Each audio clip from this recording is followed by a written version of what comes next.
തവളപ്പത കഴിച്ചിട്ടുണ്ടാ? സംഭവം ഇനി എന്താണെന്നൊന്നും വിചാരിക്കേണ്ട. ഒരു സാധാരണപ്പെട്ട നല്ല സ്വാദുള്ള ഒരു ചെറിയൊരു പലഹാരമാണ് കേട്ടാ. അതെന്തിങ്ങനെ വിളിക്കുന്നതും കൂടി ഞാൻ പറയുന്നുണ്ട്. കല്യാണം കഴിഞ്ഞ് വന്നപ്പോഴാണ് ഞാൻ ഈ സംഭവം ഉണ്ടാക്കാൻ പഠിച്ചത്. അമ്മയാട്ടാ ഈ റെസിപ്പി പറഞ്ഞു തന്നത്. കാണുമ്പോൾ ഉണ്ണിയപ്പത്തിൻ്റെ ഒരു അപരനായിട്ട് തോന്നുമെങ്കിലും അതിൻ്റെ ടേസ്റ്റായിട്ട് യാതൊരു സാമ്യമില്ല. അതുപോലെ തന്നെ ഉണ്ടാക്കുന്ന രീതിയിലും വ്യത്യാസമാണ്. മൈദ ഉപയോഗിച്ചിട്ടാണ് ഇത് ഉണ്ടാക്കുന്നതെങ്കിലും ഇതിൽ വല്ലാണ്ട് ഓയിൽ വെച്ചിട്ട് പൊരിച്ചെടുക്കുന്ന ഒരു ഐറ്റം അല്ല. കുട്ടികൾക്കൊക്കെ നമുക്ക് ഇടയ്ക്കൊക്കെ ഉണ്ടാക്കി കൊടുക്കാവുന്ന, അവർക്കൊക്കെ ഇഷ്ടപ്പെടുന്ന ഒരു സാധാരണപ്പെട്ട ഒരു പലഹാരം. സംഭവം എങ്ങനെ ഉണ്ടാക്കാൻ നമുക്ക് നോക്കാം. ഈസ്റ്റ് ആദ്യം ഒന്ന് സെറ്റാക്കി വെക്കണം. 1/2 ടേബിൾ സ്പൂണായിട്ട് നമ്മൾ എടുത്തിട്ടുള്ളത്. അതൊരു പാത്രത്തിലേക്ക് ഇട്ടിട്ട് ഇളം ചൂടുള്ള ഒഴിച്ചിട്ട് ഒന്ന് കുതിരാൻ വെക്കണം. 5 മിനിറ്റ് കൊണ്ട് തന്നെ അത് അലിഞ്ഞ് സെറ്റായിട്ടുണ്ടാവും. ഇനി നമുക്ക് മൈദ ഇട്ടാം. മൈദ എപ്പോഴും നല്ല ബ്രാൻഡ് ഉപയോഗിക്കാൻ ശ്രമിക്കുക. നമ്മളെപ്പോഴും ഇങ്ങനെ ലൂസായിട്ടുള്ള മൈദ മേടിക്കാനായിട്ട് നല്ല ഏതെങ്കിലും ബ്രാൻഡ് ഉപയോഗിക്കുന്നതാണ്. ഇനിയിപ്പോൾ എത്ര എന്നൊക്കെ നല്ലത് മേടിച്ചാലും മൈദ തന്നെയാണ്. എങ്കിലും നമ്മൾ ഉണ്ടാക്കുമ്പോൾ നല്ല മൈദ ഉപയോഗിക്കാൻ ശ്രദ്ധിക്കുക. 500 ഗ്രാം മൈദയുടെ പാക്കറ്റിൽ നിന്ന് പകുതി ഭാഗം നമ്മൾ എടുത്തിട്ടുണ്ട്. അതായത് 250 ഗ്രാം മൈദയാണ് എടുത്തിട്ടുള്ളത്. അതിലേക്ക് 2 മുട്ട പൊട്ടിച്ച് വയ്ക്കണം. ഇനി മുട്ട ഉപയോഗിക്കാൻ പറ്റാത്തവരാണെങ്കിൽ അത് ഒഴിവാക്കുക. പിന്നെ ഒരു 1/2 കപ്പ് തേങ്ങ ചിരുവിയത്. കുറച്ചധികമായാലും കുഴപ്പമൊന്നുമില്ല. ഒരു 3/4 കപ്പായാലും കുഴപ്പമില്ല. നാളികേരമൊക്കെ ചേർക്കുന്നത് നല്ലതാണ്. പിന്നെ പഞ്ചസാര നമ്മുടെ പാകത്തിനനുസരിച്ചിട്ട്. ഒരു നുള്ളു ഉപ്പ്, അതുപോലെ നമ്മൾ കലക്കി വെച്ചിട്ടുള്ള ഈസ്റ്റ്. വെള്ളം കുറേശ്ശായിട്ട് ഒഴിച്ചു വേണ്ടിട്ട് അത് കുഴച്ചെടുക്കാൻ വേണ്ടിയിട്ട്. കാരണം ഇതിനൊരു കൺസിസ്റ്റൻസി ഭയങ്കര ലൂസായി കഴിഞ്ഞാൽ നമ്മൾ വിചാരിച്ച പോലെ ഉണ്ടാക്കിയെടുക്കാൻ പറ്റില്ല. അതുകൊണ്ട് ആദ്യം ഒരു 1/4 കപ്പ് ഒഴിക്കുക. എന്നിട്ട് നല്ലപോലെ മിക്സാക്കുക. കൈ വെച്ചിട്ട് തന്നെ മിക്സാക്കുക കേട്ടോ നല്ലത്. നമുക്ക് കഴിക്കാനുള്ളതല്ലേ. നല്ല വൃത്തിക്ക് കൈ കഴിക്കുന്നതിന് ശേഷം നല്ലപോലെ കുഴച്ചെടുക്കുക.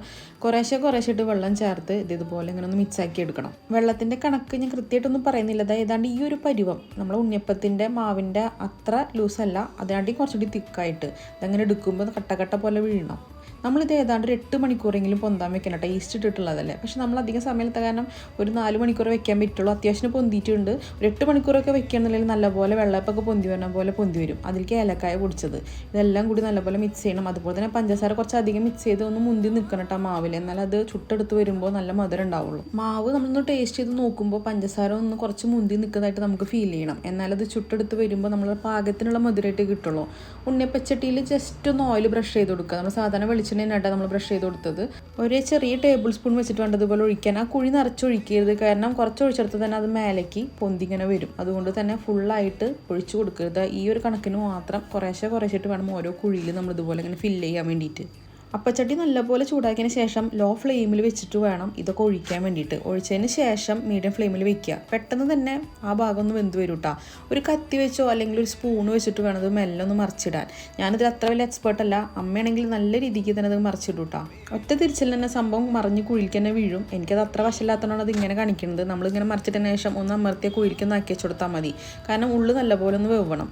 ഇനി ഇങ്ങനെ തിരിച്ചിട്ടതിന് ശേഷം ആയാലും വെറും 2-3 മിനിറ്റ് നമ്മൾ വേവിച്ചാൽ മതി മീഡിയം ഫ്ലെയിമിൽ വെച്ചിട്ട്. പെട്ടെന്ന് തന്നെ സംഭവം എന്ത് കിട്ടും. മൈദയല്ലേ. നമ്മുടെ പാൻ കേക്കിൻ്റെ ഒക്കെ ഒരു വേറൊരു നാടൻ വേർഷനായിട്ട് വരും കേട്ടോ അത്. ഈസ്റ്റ് ഇട്ട് കുഴച്ച് വയ്ക്കാൻ നേരമില്ലാത്തവരാണെങ്കിൽ കുറച്ച് ബേക്കിംഗ് സോഡയോ ബേക്കിംഗ് പൗഡറോ ഇട്ട് കൊടുത്തിട്ട് പെട്ടെന്ന് തന്നെ ഒന്ന് പൊന്തി വന്നു കഴിഞ്ഞാൽ നമുക്ക് ഉണ്ടാക്കിയെടുക്കാം കേട്ടോ. ഇനി തവളപ്പതാന്ന് എന്താ വിളിക്കണമെന്ന് പറയാം. അത് പ്രത്യേകിച്ച് കാര്യമൊന്നുമില്ല കേട്ടോ. ഒരു ചെറുപ്പത്തിൽ അതിനങ്ങനെ സോഫ്റ്റ് ആയതുകൊണ്ട് അങ്ങനെ പറയുന്നു മാത്രം. ഈ തവളപ്പത എന്താണെന്ന് കണ്ടിട്ടില്ല, എനിക്കറിയുന്നില്ല. എന്തായാലും ആ ഒരു പേര് കേട്ടപ്പോൾ ഒരു കൗതുകം തോന്നി, അത് പറഞ്ഞെന്നുള്ളൂ.